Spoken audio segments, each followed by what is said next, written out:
We have a lot of news today, and I have quite a few announcements for you, so let's get to it. First, on behalf of the President and the White House, we express our deepest condolences to the family of New York police officer Islam, who made the ultimate sacrifice in defense of his fellow New Yorkers. As the funeral services are held in New York City today, everyone at the White House is keeping the officer's family, friends, and fellow NYPD law enforcement officers in our thoughts and prayers. The President has always, and will always, proudly stand with our men and women in blue. May God bless Officer Islam and the other individuals who were tragically killed in this senseless act of violence. In other news, President Trump's working visit to Scotland was a huge success. In less than 48 hours, President Trump brokered the biggest, most impactful trade deal in history and prevented a war in Asia for the second time since he took office. We have never had a president who wields the full power of the United States to negotiate good deals for our country and its people like President Trump. This is what maximum leverage looks like. On the peace front, President Trump helped deliver an immediate and unconditional ceasefire between Thailand and Cambodia. The two countries were engaged in a deadly conflict that had displaced more than 300,000 people until President Trump stepped in to put an end to it. The President spoke directly on the phone with the acting Prime Minister of Thailand and the Prime Minister of Cambodia to inform both leaders that unless they brought their conflict to an end, there would be no trade discussions or agreements with the United States. Almost immediately afterward, a peace was brokered that will save thousands of lives and allowed for trade negotiations with these countries to resume, and they have. The President has now ended conflicts between Thailand and Cambodia, Israel and Iran, Rwanda and the Democratic Republic of the Congo, India and Pakistan, Serbia and Kosovo, and Egypt and Ethiopia. This means President Trump has brokered, on average, about one peace deal or ceasefire per month during his 6 months in office. It's well past time that President Trump was awarded the Nobel Peace Prize. I know the topic of Israel is on everyone's mind. I have an update from Special Envoy Steve Witkoff, who I got off the phone with this morning. Special Envoy Witkoff and Ambassador Huckabee had a very productive meeting with Prime Minister Netanyahu and other officials today in Israel on the topic of delivering much-needed food and aid to Gaza. President Trump is a humanitarian with a big heart, and that's why he sent Special Envoy Witkoff to the region in an effort to save lives and end this crisis. Tomorrow, Special Envoy Witkoff and Ambassador Huckabee will be traveling into Gaza to inspect the current distribution sites and secure a plan to deliver more food and meet with local Gazans to hear firsthand about this dire situation on the ground. The Special Envoy and the Ambassador will brief the President immediately after their visit to approve a final plan for food and aid distribution into the region, and we will provide more details for all of you once that plan is approved and agreed on by the President of the United States. On the trade front, the President secured a historic trade agreement with the European Union that puts America first and fundamentally strengthens the economic relationship between the two largest economies in the world. This deal delivers on two of President Trump's core promises on trade, supercharging America's manufacturing capacity and opening up foreign market access to American businesses. The deal guarantees that American businesses will have unprecedented levels of access to the European Union markets to export our American-made goods. Also, as part of this agreement, the EU will purchase $750 billion in U.S. energy to strengthen our energy dominance, reduce European reliance on adversarial sources, and narrow our trade deficit with the EU. The EU will also make new investments of $60 billion in the United States, in addition to the more than $100 billion the EU companies already invest in the U.S. every year. All of these massive purchases and investments will happen by the end of 2028. What we are watching is President Trump rebuilding the greatest economy in the history of the world and simultaneously proving the so-called economic experts wrong at every turn. Media pundits said a trade deal with the EU this monumental and beneficial to America would be impossible, but President Trump made it happen. The so-called economic experts repeatedly said that the American economy would be in a recession this summer. Well, summer is here. It's almost over, and that recession does not exist. Yesterday, in fact, real GDP growth in the second quarter increased at a 3.0% annual rate, significantly above expectations. President Trump's America First policies are driving economic growth, as he always said they would. And this growth is being driven by the private sector, not the government. Federal government spending fell for a second straight quarter, while real business fixed investment rose by nearly 2% following its first quarter surge. President Trump is right-sizing government spending, reversing the damage done by the Biden administration, and allowing the private sector to flourish. The same so-called experts claimed that President Trump's tariffs would spike inflation and hurt American consumers. But consumer spending growth just accelerated, and inflation remains right on track. For the past 5 straight months, core inflation has come in below market expectation and remains in line with the Fed's 2% inflation target. Meanwhile, customs and tariff revenues have already totaled more than $150 billion since President Trump took office, leading to the first June budget surplus in nearly a decade. Those revenues will skyrocket even further starting tomorrow when new reciprocal tariff rates take effect. President Trump is restoring America's economic sovereignty by reducing our reliance on foreign countries, boosting investment in the U.S. to the tune of trillions of dollars, and creating hundreds of thousands of high-paying jobs for the American people. With America finally put first on trade and the largest middle-class tax cuts in history and other pro-growth provisions of the One Big Beautiful Bill beginning to take effect, the American economy will boom like never before over the course of the next 3.5 years, thanks to the president's vision. Finally, as you all know, the president signed an executive order earlier this year to solve the problem of exorbitant pharmaceutical pricing. According to recent data, the prices that Americans have been paying for brand name drugs are more than 3 times the price other similarly developed nations pay. The president is determined to solve this problem and took further action today. He has signed 17 letters to pharmaceutical companies' CEOs, and I would like to read you one of these letters to the CEO of Eli Lilly. All of these letters will be provided to you following this briefing. This is to the CEO of Eli Lilly from the President of the United States. On May 12, 2025, I signed an executive order delivering most favored nation prescription drug pricing to American patients to stop global freeloading and guarantee that Americans pay the same prices enjoyed by other developed nations. Right now, brand name drugs in the United States are up to 3 times higher on average than anywhere else for the identical medicines. This unacceptable burden on hardworking American families ends with my administration. Most proposals the Trump administration has received to resolve this critical issue promised more of the same, shifting blame and requesting policy changes that would result in billions of dollars in handouts to industry. Moving forward, the only thing I will accept from drug manufacturers is a commitment that provides American families immediate relief from the vastly inflated drug prices and an end to the free ride of American innovation by European and other developed nations.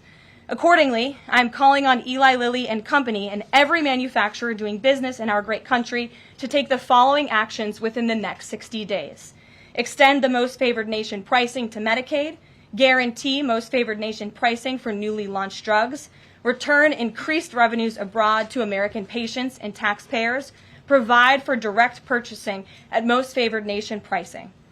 The President's team, including Secretary Kennedy and Administrator Oz, stand ready to implement these terms. The President expects to further engage with them immediately in good faith to deliver relief for American families. Make no mistake, a collaborative effort towards achieving global pricing parity would be the most effective path for companies, the government, and American patients. But if you refuse to step up, we will deploy every tool in our arsenal to protect American families from continued abusive drug pricing practices. Americans are demanding lower drug prices, and they need them today. Other nations have been freeloading on U.S. innovation for far too long, and it is time they pay their fair share. I look forward to your binding commitments to each of these goals by September 29th, 2025, and my team stands ready to assist with implementation questions. Thank you for your immediate attention to this vital national priority. Signed, President Donald J. Trump. Again, to the CEO of Eli Lilly, this letter in its form has been designed for each of the 17 major drug and pharmaceutical companies in the United States, and we're happy to provide you the full list. And I believe you will see all 17 letters popping on Truth Social very shortly, so you can look out for those, and I'm happy to take any further questions. Before we get to questions, I do have one other announcement from the White House and from the President. We are proud to announce that the construction of the new White House Ballroom will begin. For 150 years, presidents, administrations, and White House staff have longed for a large event space on the White House complex that can hold substantially more guests than currently allowed. President Trump has expressed his commitment to solving this problem on behalf of future administrations and the American people. The White House is one of the most beautiful and historic buildings in the world.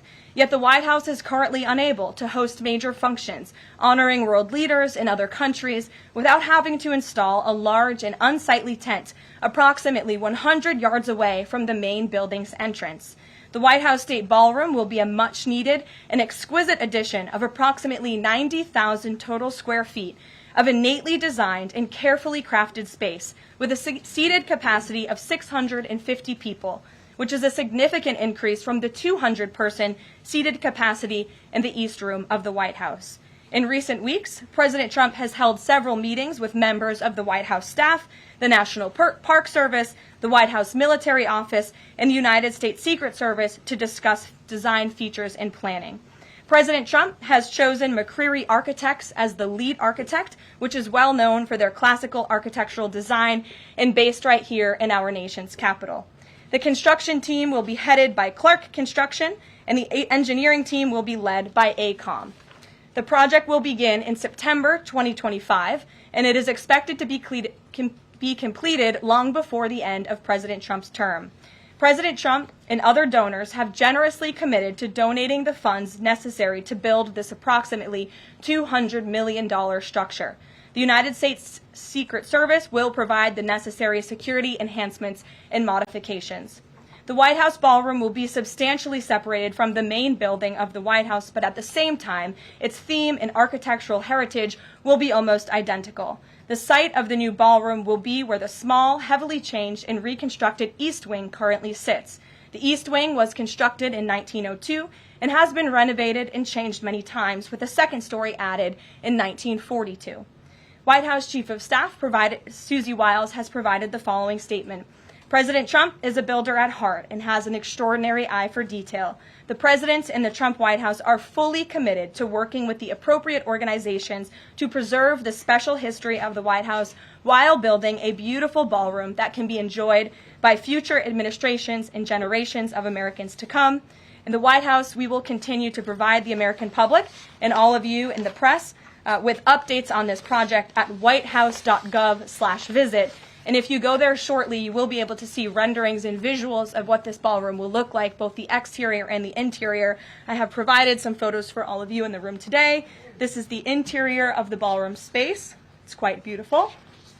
And then this is the exterior of the ballroom space. As you can see, it will come off of the executive mansion as it sits today, and the East Wing will be modernized and renovated.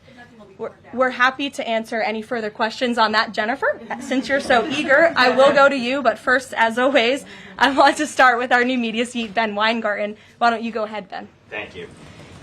In light of the release, the declassification of the annex to the Durham report today, beyond any potential prosecutions, the outcomes of which will likely be uncertain, what does the President believe justice for Russiagate ought to entail? Might it include restitution for those whose lives were upended as a consequence of Russiagate, and perhaps a major reorganization of the national security apparatus?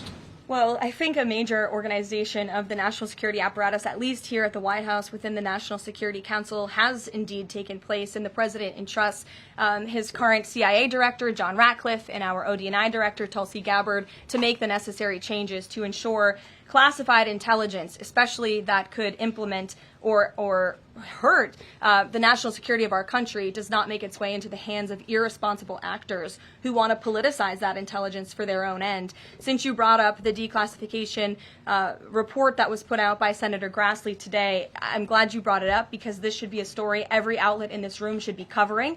This is further evidence that Hillary Clinton approved the Russia hoax against President Trump. Her campaign financed it. Again, she approved approved it, and the FBI and the CIA were both weaponized to, as our director of CIA has said, accelerate this hoax against then-candidate and former President Trump.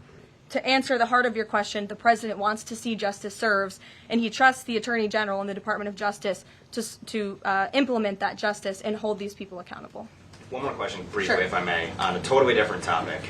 There's been legislation reintroduced in the House and Senate on designating the Muslim Brotherhood as a terrorist organization. The Muslim Brotherhood is considered by many to be the fountainhead of Sunni Islamic supremacism from which Hamas and other groups have spawned, with a nexus to domestic organizations as well. Does the president support designating the Muslim Brotherhood as a terrorist organization? Frankly, I'm not sure because I haven't talked to him, and I would never want to get ahead of the National Security Council on specific designations. It sounds like something this administration would support, but we can get a firm answer for you. How's that? Thank you. Thanks for being here. Jennifer, go ahead. Eager beaver today. How much of the East Wing will be torn down? The entire East Wing or just parts of it? So the East Wing is going to be modernized. The necessary construction will take place. And for those who are housed in the East Wing, including the Office of the First Lady, the White House Military Office, the White House Visitors Offices, those offices will be temporarily relocated while the East Wing is being modernized. And then on Israel-Gaza, there are some reports that negotiations with Hamas might not be continuing. Did you get any updates from Steve Witkoff on that? I did. Special Envoy Witkoff is actively talking with our counterparts in Israel about that, and he wants to give some grace to the president so he can fully brief the president on what he's learning on the ground in both Israel and Gaza. But the president put out a very strong statement on Truth Social this morning, which I'm sure you saw, and he said the quickest way to end this entire conflict, the humanitarian crisis that we've seen, and the crisis in Israel that, of course, started on October 7th when Hamas brutally kidnapped and raped innocent Israelis, that terrible terrorist attack, is for Hamas to surrender, to release all of the hostages, and to end this conflict. And that's what the president wants to see. He's made that very clear. But the special envoy will be in Gaza tomorrow, as I shared with you previously. Josh. Can you give us a little more clarity on the tariff timing? You said that the reciprocals will take effect tomorrow. Yes. Does that include the new auto rates, for instance, on Japan, Korea, the EU? Is this all coming effective tomorrow?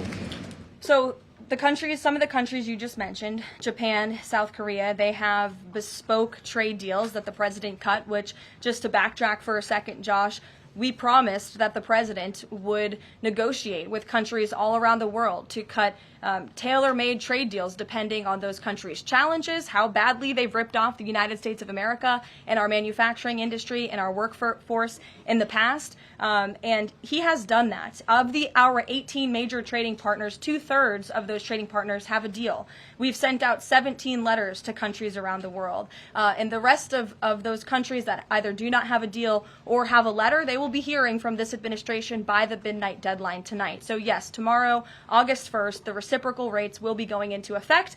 If more deals are cut between now and midnight, I will never count out the president. You've seen him do it before. He cut 3 deals in one day very recently. So we'll see what happens. I do know foreign leaders are ringing his phone, realizing this deadline is a real thing for them tomorrow, and they're bringing offers to the table. We were reporting that the president wants to meet David Solomon of Goldman Sachs today. Can you say what they'll discuss, if anything, at that meeting? I won't discuss the president's private meetings from this podium, and it hasn't taken place yet unless he gives me liberty to do so. And finally, have you talked with the president about his position on the stock trading ban bill before Congress? He obviously had pretty loaded comments about Senator Hawley. There's some reporting that they've since spoken. What is his position on the current status of that bill? The president has spoken to Senator Hawley, who called him, and the president took that call.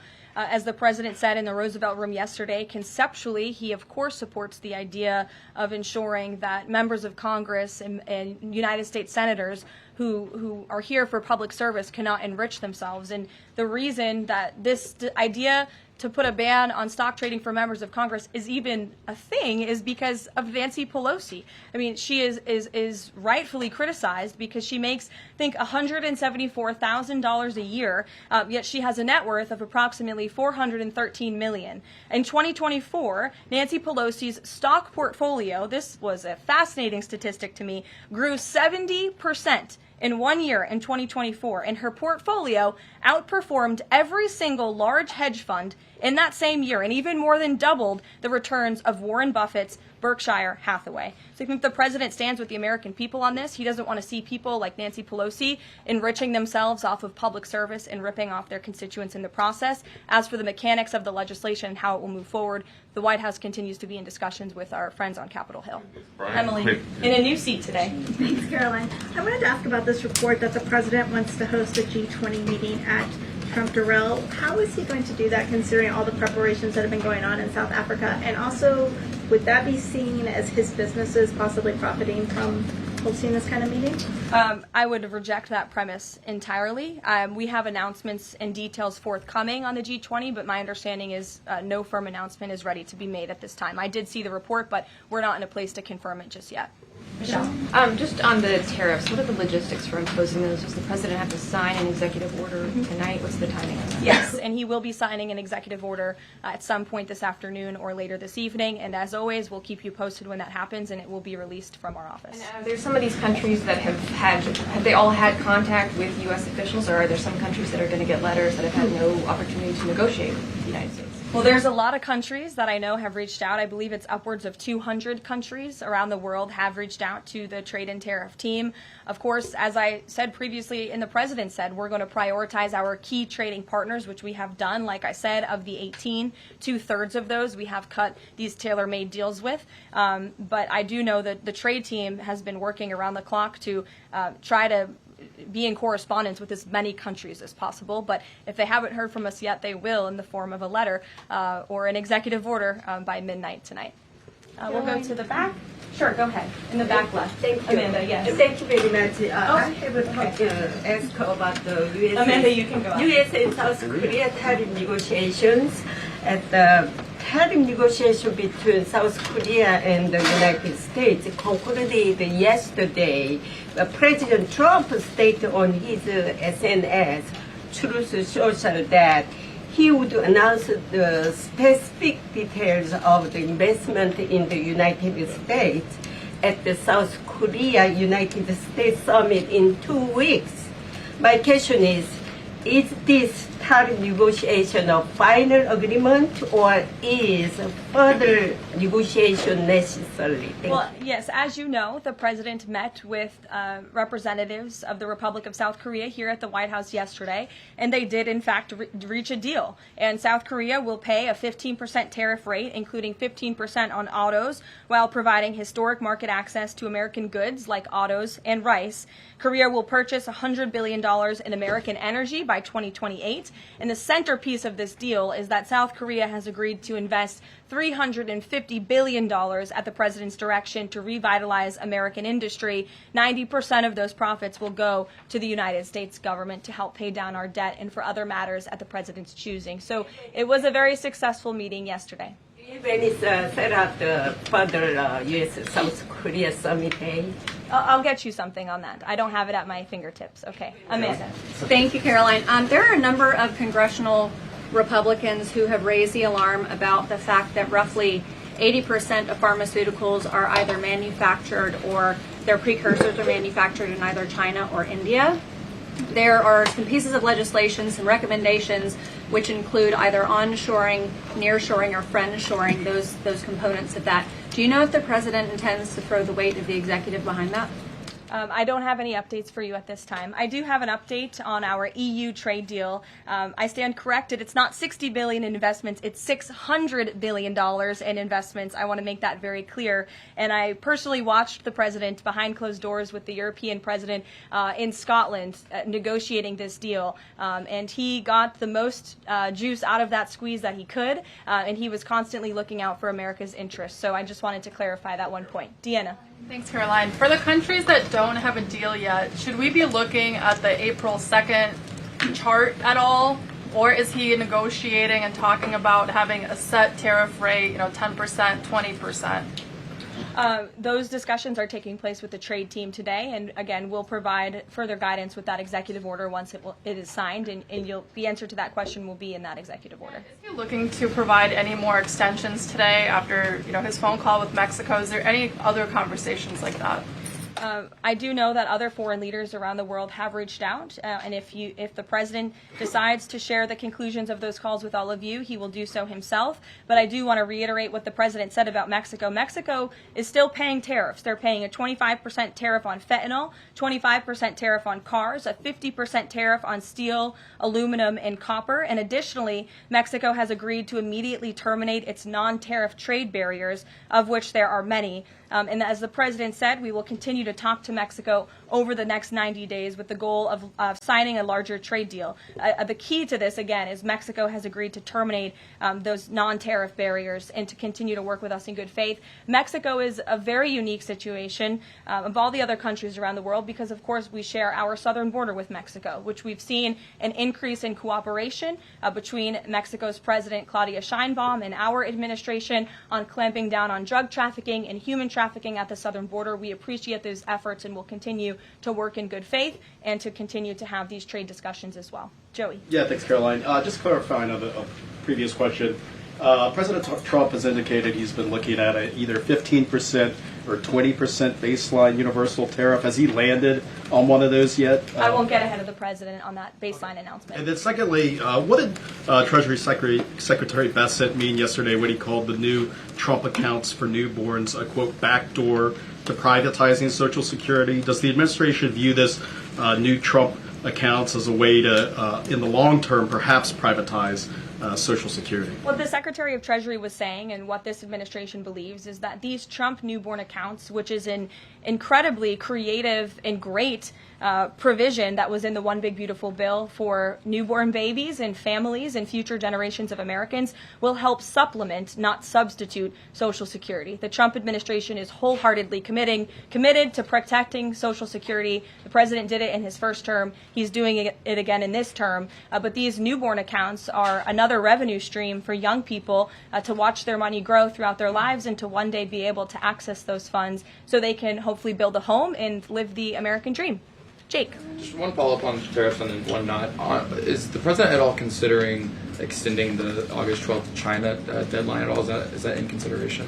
So, look, on China, you heard from the president on Air Force One when we were returning from Scotland. You've heard from the Treasury Secretary as well, Ambassador Jameson Greer. They just spent 2 days in Geneva for their third round of talks with China. And the current policy, the current trade program that we have going with China right now, as it stands, will decrease our deficit by $5 billion this year. So we are moving in the right direction when it comes to China. And Secretary Besson and Ambassador Greer continue to be in direct communication with our Chinese counterparts. Is it an extension on the table potentially from that August 12th deadline as it stands? I don't think so, but I'll let the Secretary of Treasury speak on that because he's leading these negotiations. Reagan, go ahead. Thanks, Caroline. There's growing frustration that more of Trump's nominees haven't been confirmed. Why does the president think Senate Republicans are so behind, and has he had any further conversations with Leader Thune about it? The president has had many conversations with his friends in the United States Senate about advancing his nominees, his judicial nominees through this process. It is critical that we get these good attorneys in these positions so that we can end the weaponization of justice, so we can have true law and order in our country. It's unfortunate the Democrats are playing political games, but the president has made it clear to Senate Republicans they need to do everything in their power to advance the president's nominees as well. Kelly, go ahead. Caroline, thank you. 2 questions real quickly. Sure. Nigeria. Congressman Chris Smith, Republican from New Jersey, is calling upon the President of the United States to do something in terms of imposing perhaps sanctions on Nigeria for the persecution of Christians living in the northern part of Nigeria by radical Islamic groups. Has he contacted the President yet? And do you know if there's any action that the President will take? I'm not tracking a call between the president and the head of Nigeria. I know the president wholeheartedly condemns the persecution of Christians or, frankly, of people of any faith all over the world, but I don't have any updates for you in terms of sanctions in this part of the world. My second question, Caroline, deals with immigration here in America. As you know, a lot of deportation has been going on. ICE has been going after violent criminals that are here illegally, and rightly so. In the midst of that, there are some evangelical pastors who are stating that it may have gone to a point of being indiscriminate and actually getting innocent people, like members of the clergy. Has the president and has ICE looked at that to see how they can actually go after those violent criminals, but also make sure that members of the clergy are still not being deported? Well, look, the administration has always maintained the position that anyone who illegally crosses our nation's borders is subject to deportation. That's just the law of the land, and we must be a nation that enforces our laws.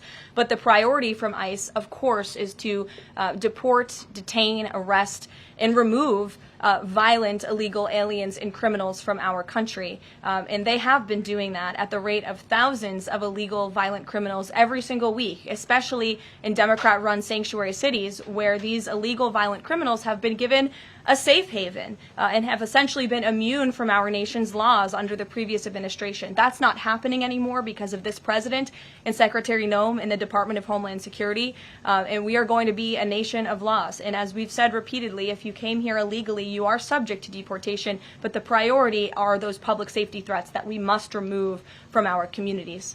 Thank you so much, Caroline. Two questions. So what Hamas hardens its position and Israel provides aid? Do you have any new information on the hostages that need aid too?